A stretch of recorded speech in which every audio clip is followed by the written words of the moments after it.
Hey guys, it's Alnanaz here, bringing you another Shogun 2 online battle commentary, and this time I'll be bringing you guys a 1v1 classical battle. The map is, I believe, is the Daishin Basin.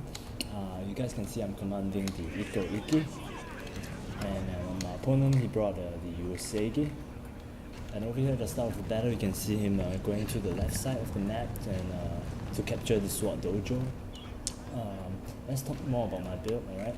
I have, this is a large funds battle, so I brought my awesome Ikko Ikki build. I used it a couple of times, it served me really well. Basically, I have 4 units of my Naginata Warrior Monk Calf with 2 chevrons on them.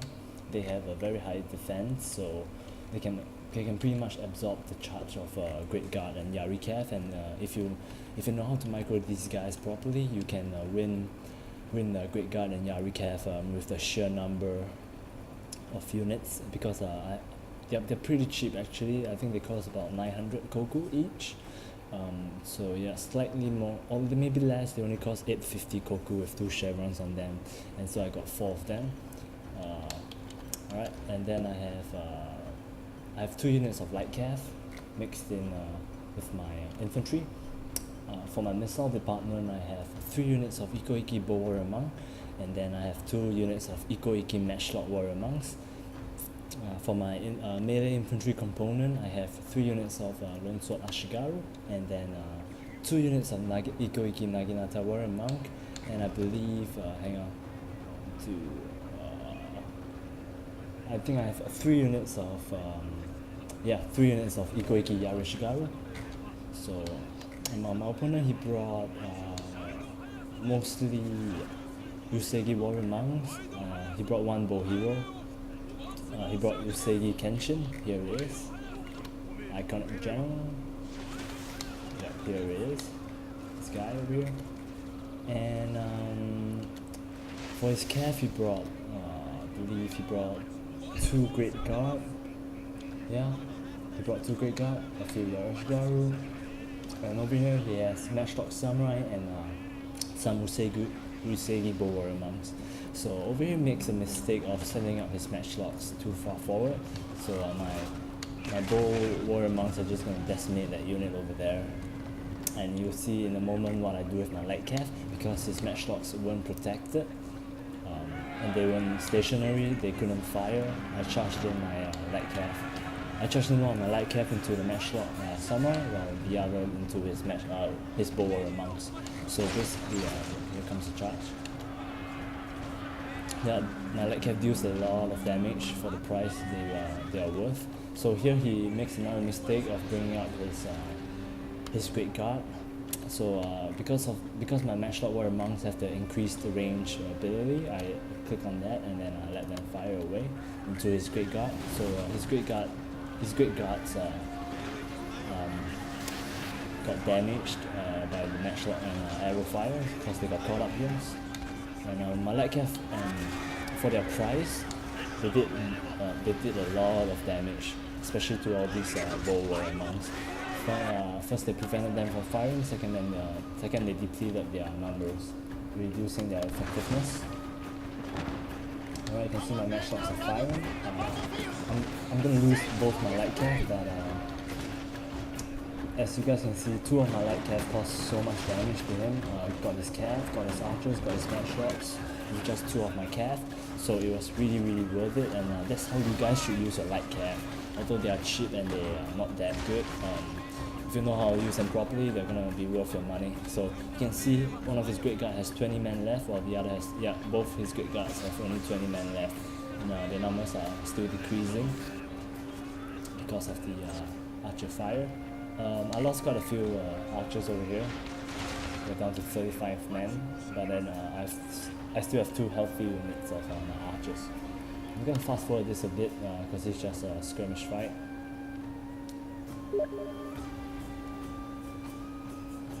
Alright. So I'm just finishing up the skirmish fight over here. And although I have the hill advantage and I have my Lone Sword Ashigaru with a pretty good fighting ability, they have I think 3 chevrons on them. maybe 4. Yep, they have 4 chevrons on them. They are better than a normal katana samurai unit, and they are also cheaper. Here I sent out my depleted unit of Ikko Ikki bow monks because they ran out of ammo, so I just decided to charge them in to try and distract this. You can see he's sending up his calf again, so I think I might get a few shots off his calf with my archers. Over here I make a slight micro mistake. I left my matchlock in front, so the other one's getting shot instead of my archers, so it was kind of bad micro mistake on my part.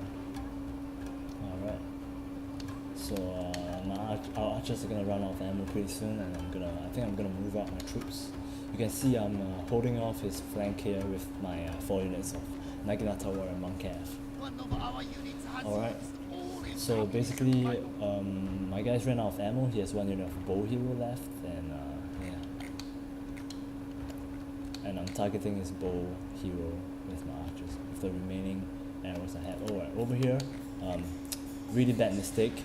He charged up his calf once again into the fire of my matchlocks, and they're gonna get decimated. One of them routed. There's still another unit of them. Yeah, managed to get away. Oh! Yeah, my matchlock missed. that's the funny part. I'm gonna fast forward this again. Alright.